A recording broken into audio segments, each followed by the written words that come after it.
You may have heard about the Quran's idea of paradise being 72 virgins, and I promise I will come back to those virgins. But in fact, here in the Northwest, we're living very close to the real Quranic idea of paradise, defined 36 times as gardens watered by running streams. Since I live in a houseboat on the running stream of Lake Union, this makes perfect sense to me. But the thing is, how come it's news to most people? I know many well-intentioned non-Muslims who've begun reading the Quran but given up, disconcerted by its otherness.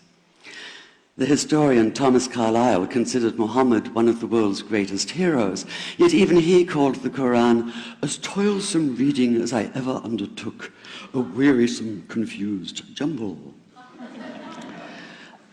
Part of the problem, I think, is that we imagine that the Quran can be read as we usually read a book, as though we can curl up with it on a rainy afternoon with a bowl of popcorn within reach, as though God, and the Quran is entirely in the voice of God speaking to Muhammad, were just another author on the bestseller list. Yet the fact that so few people do actually read the Quran is precisely why it's so easy to quote. That is, to misquote. Phrases and snippets taken out of context in what I call the highlighter version, which is the one favored by both Muslim fundamentalists and anti-Muslim Islamophobes. So this past spring, as I was gearing up to begin writing a biography of Muhammad, I realized I needed to read the Quran properly as I could, that is. My Arabic's reduced by now to wielding a dictionary, so I took 4 well-known translations and decided to read them side by side, verse by verse, along with a transliteration and the original 7th century Arabic. Now, I did have an advantage.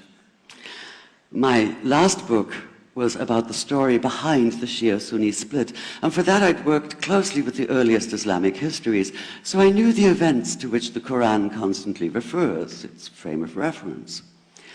I knew enough, that is, to know that I'd be a tourist in the Quran, an informed one, an experienced one even, but still an outsider, an agnostic Jew reading someone else's holy book. So I read slowly. I'd set aside 3 weeks for this project, and that, I think, is what is meant by hubris, because it turned out to be 3 months. I did resist the temptation to skip to the back where the shorter and more clearly mystical chapters are, but every time I thought I was beginning to get a handle on the Quran, that feeling of, I get it now, it'd slip away overnight, and I'd come back in the morning wondering if I wasn't lost in a strange land. And yet the terrain was very familiar. The Quran declares that it comes to renew the message of the Torah and the Gospels, so 1/3 of it reprises the stories of biblical figures like Abraham, Moses, Joseph, Mary, Jesus. God himself was utterly familiar from his earlier manifestation as Yahweh, jealously insisting on no other gods. The presence of camels, mountains, desert wells and springs took me back to the year I spent wandering the Sinai desert. And then there was the language, the rhythmic cadence of it, reminding me of evenings spent listening to Bedouin elders recite hours-long narrative poems entirely from memory. And I began to grasp why it's said that the Quran is really the Quran, only in Arabic.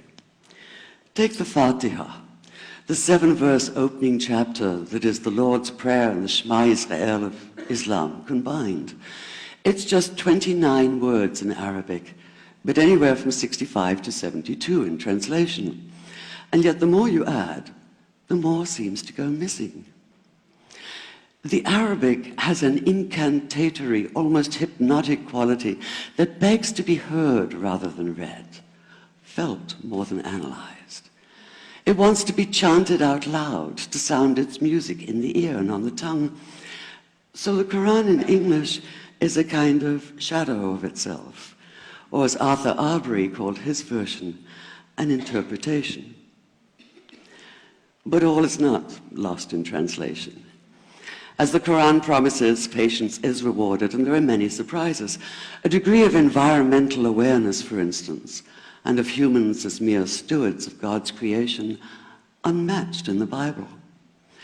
And where the Bible is addressed exclusively to men, using the second and third person masculine, the Quran includes women, talking, for instance, of believing men and believing women, honorable men and honorable women. Or take the infamous verse about killing the unbelievers. Yes, it does say that, but in a very specific context. The anticipated conquest of the sanctuary city of Mecca, where fighting was usually forbidden. And the permission comes hedged about with qualifiers. Not you must kill unbelievers in Mecca, but you are allowed to, but only after a grace period is over. And only if there's no other pact in place. And only if they try to stop you getting to the Kaaba. And only if they attack you first. And even then, God is merciful, forgiveness is supreme, and so, essentially, better if you don't. This was perhaps the biggest surprise. How flexible the Quran is, at least in minds that are not fundamentally inflexible. Some of these verses are definite in meaning, it says, and others are ambiguous. The perverse at heart will seek out the ambiguities, trying to create discord by pinning down meanings of their own. Only God knows the true meaning.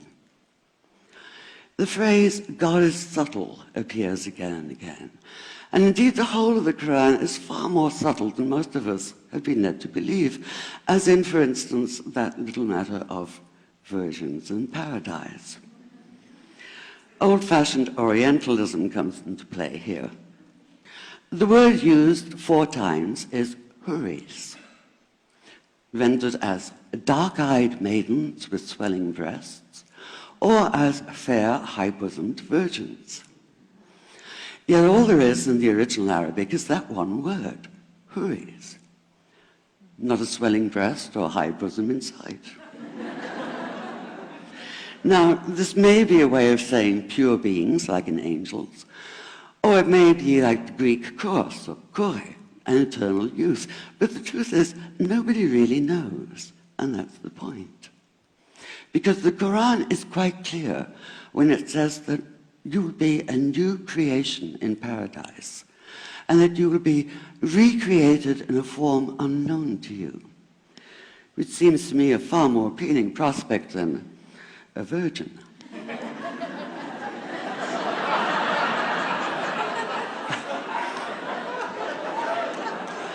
And that number 72 never appears.